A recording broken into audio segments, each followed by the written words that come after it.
everyone, just going to go through Ozymandias, some people might call it Ozymandias, I prefer to call it Ozymandias, by Shelley today. I know you've done quite a lot of work on this, so hopefully this won't be a really long video. We're just going to go through the basics to make sure that you know exactly what's going on in this. So we'll get straight into it, but first things first, what you need to know is the form of this poem. It is a sonnet. So make sure that you're aware of that. Now, traditionally sonnets are used for love poems, usually the form of romantic love, so one person to another or one person to a thing. However, within this poem it doesn't seem to be clear that Ozymandias loves someone else. It's more a slightly ironic use of the form, where Ozymandias is concerned with the idea of self-love. He absolutely loves himself. So we've got here that it could be seen to be slightly ironic. It is not traditional love, or romantic love is probably a better way to say that. Not traditional romantic love.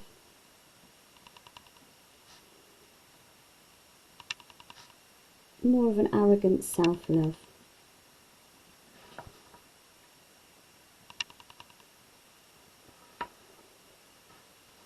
Okay. We start here, and what we notice here is that it is a second-hand account of the statue. So it's a second-hand account. What I mean by that is that the speaker of the poem isn't saying that he's seen the statue of Ozymandias. What he's saying is, I met a traveller who's seen it, and this is what he told me. Now, for me, it almost seems to devalue it further. The fact that the person who is telling us the story hasn't seen it himself. It's a second-hand account. It creates distance.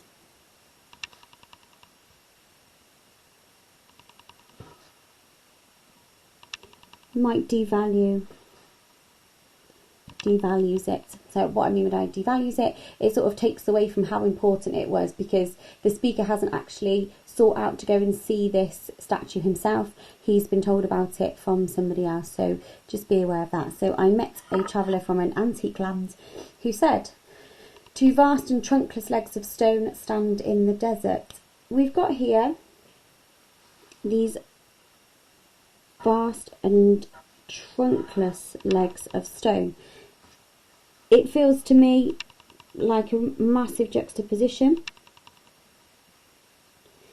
in that whilst the statue, or what was there, was vast, as in huge, massive, it's now trunkless. Two trunkless legs of stone. Your trunk is your top half of your body, so from your waist to probably to your neck.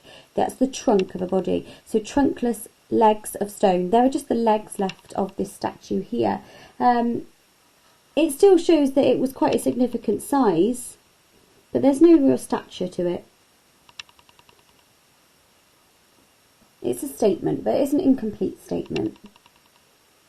They stand in the desert. Now that's quite an important image as well, I think. If we think of deserts, deserts are barren places usually. There appears to be, all around this statue that Ozymandias thought was brilliant and was going to last the test of time, there is this absence of life and vitality. Absence of life and vitality. Okay, there's nothing there. So whilst this statue was considered to be hugely important by Ozymandias when it was being built, now it's in an area where there is nothing else there at all. No one's really going to make the journey to see a shattered visage, a trunkless leg of stone in the desert. They're only really going to see it if they stumble across it, just like this traveller has done, okay? Near them on the sand, half sunk, a shattered visage lies. Okay, a shattered visage. So detached from the legs of the stone, the shattered visage. The visage is like the face, okay? It's from the French.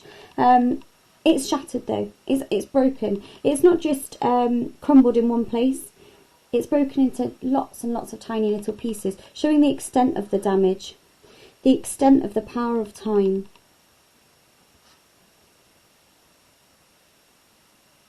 Over time, this statue has been absolutely eroded. It also shows that humans cannot control the damaging effects of time.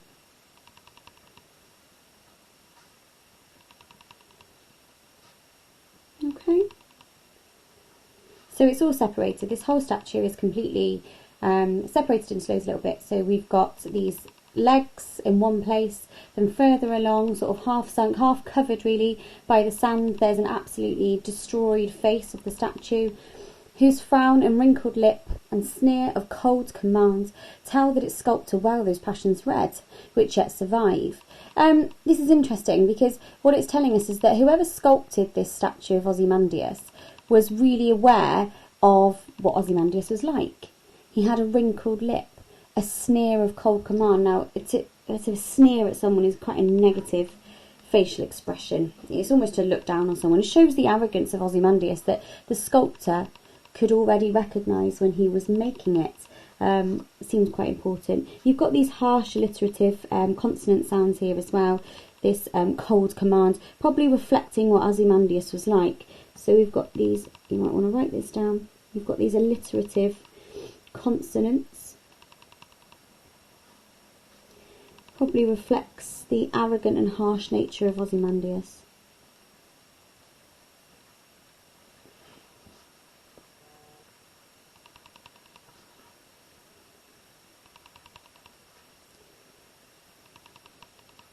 Okay. Stamped on these lifeless things, the hand that mocked them and the heart that fed. And on the pedestal, these words appear. A pedestal, on the pedestal. And now, a pedestal is, I mean, in modern times, we put people on a pedestal. A pedestal is where we put things that we admire. You might have heard that phrase before. Oh, they're on a pedestal, or that's on a pedestal. A pedestal essentially was just a platform for things. If you think about, famous sort of thing. So if you think about the Statue of Liberty, that is on a pedestal, a little platform beneath it that holds the statue. But I think if we think of this in a more polysemous way, yes, it's on a platform, but Ozymandias put himself on a pedestal. So if you want to do a dual reading of that, then it might be worth commenting on the polysemous nature of the noun pedestal. I think that would help your answer, especially if you're aiming for that 7+. On the pedestal, these words appear. My name is Ozymandias, King of Kings. Look on my works, ye mighty, and despair.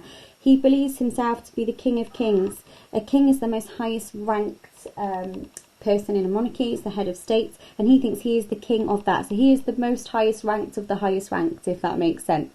The arrogance here. But even though he's the most powerful thing within the state, it still can't protect him from the damaging and devastating effects of time and of nature. And I think that's well worth knowing. So even the highest head of state is not protected.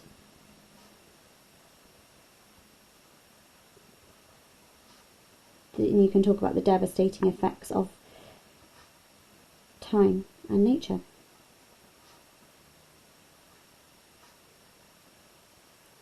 Look on my works, ye mighty, in despair. If we were in a class, I'd be saying to you, what type of verb is this? But I don't know if you're answering me, but it's an imperative verb. That commanding nature that's here. Look on my works, ye mighty, and despair. He talks to everybody, like, everybody, you must despair at how great my statue is. It's ironic though. It's ironic because he tells others to despair because of the grandeur of his works, yet his power was only temporary. So he tells others to despair as a result of his grandeur.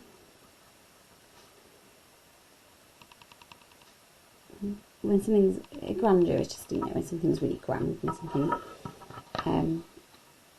looks really great, is kind of posh, grandeur. Yet his power was only temporary.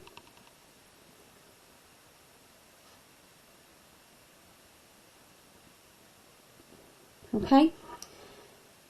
Nothing beside remains. There's nothing left. Nothing beside remains. There is literally just some broken, there's some legs, there's a shattered visage, so there's bits all over the place. It is in the middle of a barren, a place where there is an absence of life and vitality, and we've got a pedestal where we can see the words. I mean, I would presume that even these are damaged over time. But the only thing that remains, interestingly, is just some words that are etched onto a pedestal. But it's just words, but actually what we see here is the absolute power of time. Round the decay of that colossal wreck, you've got the juxtaposition here. Colossal wreck. Colossal, something's really, really massive. We'd usually say that, you know, things are powerful if they are colossal, but it's a colossal wreck. It is absolutely damaged beyond belief. Boundless and bare. You've got here these alliterative plosives, if you want to talk about that. Maybe that would show the anger that Ozymandias may feel knowing that his statue has been left in this kind of state. You might want to make that assumption.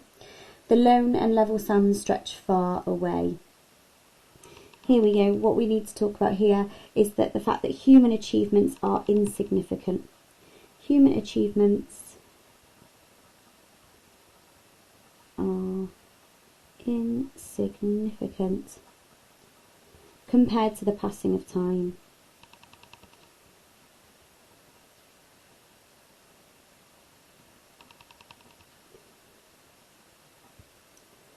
And there we have it. Now, we've talked about the fact that this is a sonnet, which is up here, but it is worth noting that it doesn't follow the regular sonnet rhyme scheme. Okay, it doesn't have this rhyming couplet at the end, which is what we'd usually expect. We'd usually expect a sonnet to end with a rhyming couplet.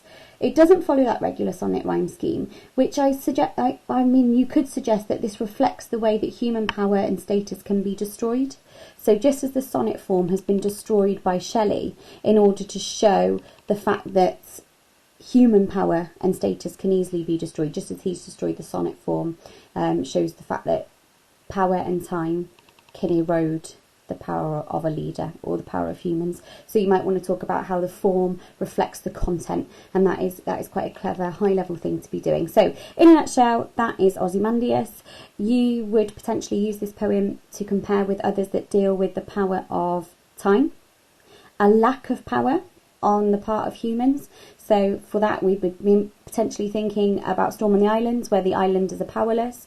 You might also want to think about Wordsworth's extract from the Prelude, where the boy is powerless against his imagination and against nature, with the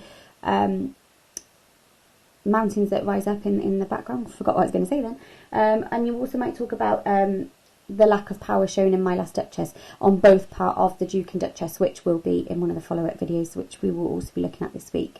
So as ever, I will link some activities on to show my homework if you're in my Year 10 classes, so that you can continue study of this at home.